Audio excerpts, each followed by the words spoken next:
Hello, and welcome to the Nebraska Department of Education School Violence video series. There are 10 videos within the School Violence video series. We encourage you to watch these videos in order as school teams. However, the videos may be watched by individuals as standalone. My name is Heather Robbins, and I'll be your host throughout this video series. Our purpose today is to define school violence and then to examine some national data on school violence. According to the Centers for Disease Control, youth violence is the intentional use of physical force or power to threaten or harm others by young people ages 10 to 24. It can include fighting, bullying, threats with weapons, and gang-related violence. School violence is youth violence that occurs on school property, on the way or to or from school-sponsored events, or during a school-sponsored event. There is some good news when we talk about school violence. Non-fatal criminal victimization, that includes things like theft and violent criminalization, has decreased for students ages 12 to 18 in the past 10 years. In 2010, there were 51 incidents per 1,000 youth. In 2020, there were 11 incidents per 1,000 youth. Also good news is that bullying, harassment, and school crime have also all been on the decrease, according to the Institute on Education Sciences report on indicators of school crime that was published in June of 2022. According to the Youth Risk Behavior Survey, the number of students who reported a gun anywhere or having a gun on campus at school, a physical fight anywhere, or having a physical fight at school, all these have also been on the decline over the past 10 years. School is still the safest place for youth to be. There is bad news, however. 93 school shootings with casualties occurred at public and private schools in 2021 school year, the highest number since 2000-2001. Also on the increase is cyberbullying, classroom disorder, and threats or injuries to teachers. Of the 93 school shootings, there were 43 school shootings with deaths and 50 school shootings with injuries only. There were an additional 53 reported school shootings with no casualties of any type. These occurred at 59 elementary schools, 57 high schools, 21 middle or junior high schools, and 9 schools of other types. This table, published in the IES Report on Indicators of School Crime and published by the School Shooting Safety Compendium, demonstrates the patterns of school shootings in the past 20 years. You can see that there was a spike up in 2006, 2007, and then there was some decline.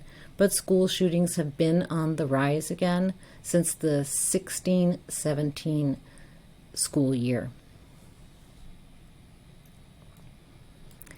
Everytown for Gun Safety, a nonprofit organization, tracked 193 incidents of gunfire in the 2021 school year. This data has not yet been confirmed by IES, but was reported by The Guardian in May 2022. From the YRBS in 2019, more than 7% of high school students had been threatened or injured with a weapon on school property one or more times during the 12 months before the survey.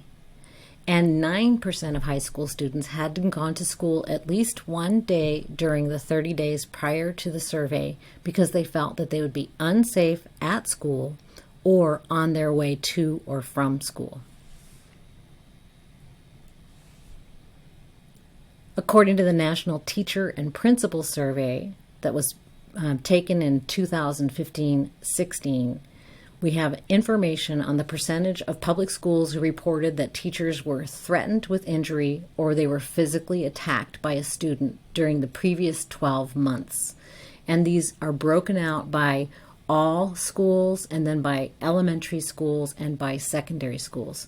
So up to 11% of teachers felt that reported that they were threatened with injury, and 9% of teachers were physically attacked at school in the 15-16 school year. So now we'd like to take some time to have some conversation. What surprised you in the data? Do you have a definition of, did you know the definition of school violence? Do you have a definition of school violence on your campus? Do students feel safe at your school? Do teachers feel safe at your school? Do parents view your school as safe? We encourage you to take a few moments, pause the video, and reflect on these questions. What do you know about the school violence statistics on your own campus? And what do you know about how your campus is perceived and how safe people feel on your campus? We encourage you to pause the video for a moment and then we'll return.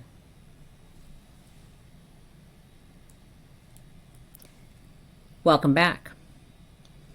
Now that you've had a conversation around the school violence data nationally and on your campus, you're probably asking yourself, what can we do about this issue?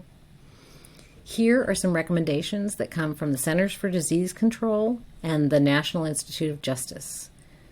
One thing that schools can do is strengthen youth's empathy and social skills. So work on building social competence and social skill. Another thing that schools can do is foster belonging and foster a sense of community, build strong relationships at schools. That will reduce school violence. We also need to be providing high quality academics.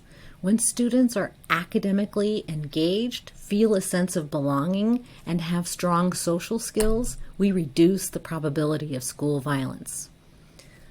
Most importantly, we need to ensure each youth on our campus is connected to one caring adult.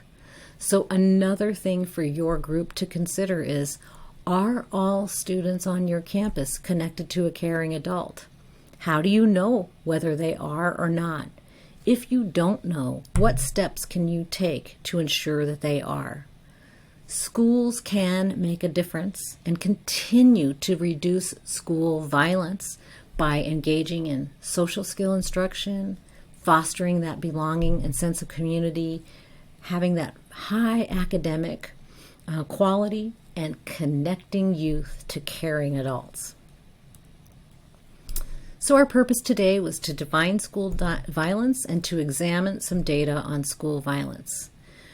We encourage you to visit the Nebraska Department of Education school safety site located at the URL listed on the screen. If you type in Nebraska school safety, you'll find it.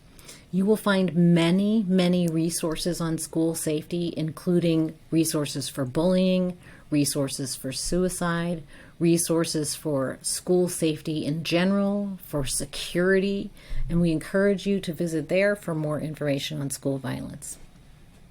Thanks for joining us, and we look forward to seeing you at our next video.